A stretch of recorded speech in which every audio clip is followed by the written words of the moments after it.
Titanic کی construction 1907 میں شروع کی گئی۔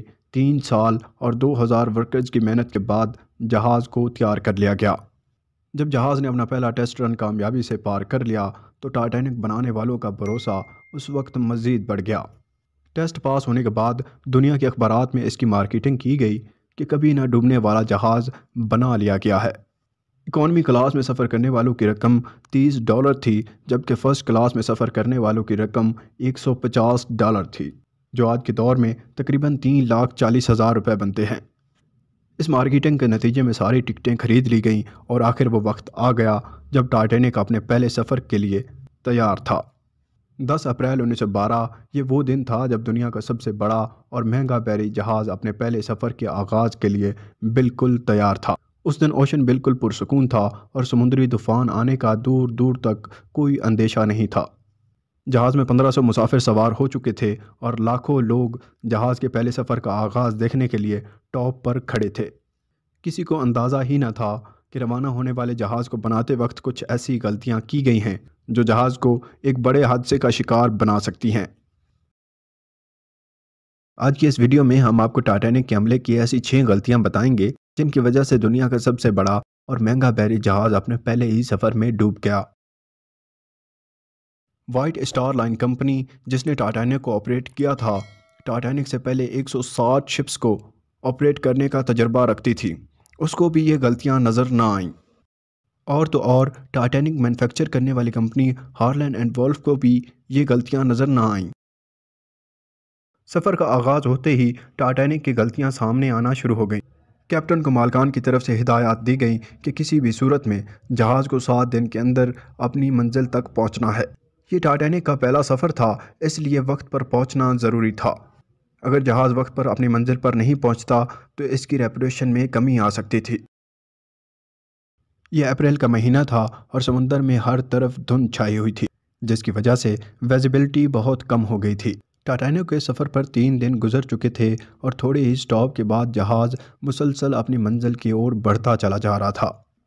ایک اور جہاز جو ٹائٹینک سے کچھ دیر پہلے ہی روانہ ہوا تھا، اس نے ٹائٹینک کے کیپٹن کو وائرلیس کے ذریعے سمندر میں تیرتی چٹانوں کے بارے میں آگاہ کیا تھا۔ یہ وارننگ کم از کم 6 بار دی گئی تھی، لیکن وائرلیس آپریٹر کی کوتاہی کی وجہ سے یہ اہم معلومات مس ہو گئی۔ یہ ٹائٹینک کے عملے کی دوسری غلطی تھی۔ ٹائٹینک کی سیکیورٹی الرٹ ہونے کی وجہ سے ٹائٹینک کو حادثے سے بچایا جا سکتا تھا، لیکن دور سے دیکھنے کے لیے ان کے پاس ایک چیز ہی موجود نہ تھی، وہ تھی دوربین۔ دوربین نہ ہونے کی وجہ سے وہ دور سے برفیلی چٹانوں کو نہیں دیکھ سکتے تھے۔ جہاز کے کیپٹن کو جب تک خبر ملی تو جہاز ایک برفیلی چٹان کے بالکل قریب پہنچ چکا تھا۔ خبر ملتے ہی کیپٹن نے جہاز کا رخ موڑنے کو کہا اور تمام انجن بند کرنے کا حکم بھی دیا۔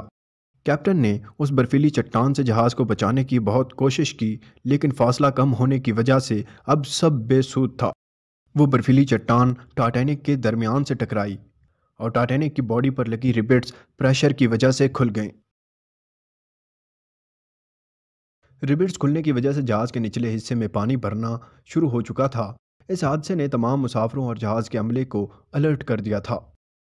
ٹائٹینک کو اس طرح ڈیزائن کیا گیا تھا کہ اگر اس کے 3 فلور پر پانی بھر جائے تو بھی یہ نہیں ڈوب سکتا تھا، مگر ٹائٹینک کی بدقسمتی یہ تھی کہ پانی 3 فلور کو پار کر کے 4تھے فلور تک پہنچ گیا تھا۔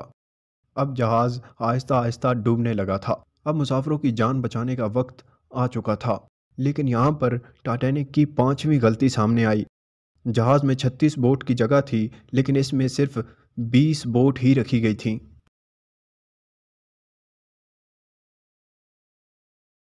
چونکہ لائف بوٹس کی تعداد بہت کم تھی، اس لیے ہر شخص ان چند بوٹس میں سوار ہونا چاہتا تھا۔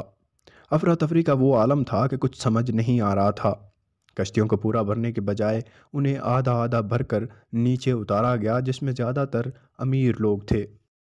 اب جہاز پانی میں ڈوبتا چلا جا رہا تھا اور شارٹ سرکٹ کی وجہ سے جہاز کی ساری لائٹیں بھی بند ہو چکی تھیں، اور اگلے ہی لمحے جہاز ٹوٹ کر 2 حصوں میں تقسیم ہو گیا۔ ٹائٹینک کو پانی میں پورا ڈوبنے کے لیے 2 گھنٹے 40 منٹ لگے۔ مرنے والوں کی تعداد تقریباً 1500 کے قریب بتائی جاتی ہے۔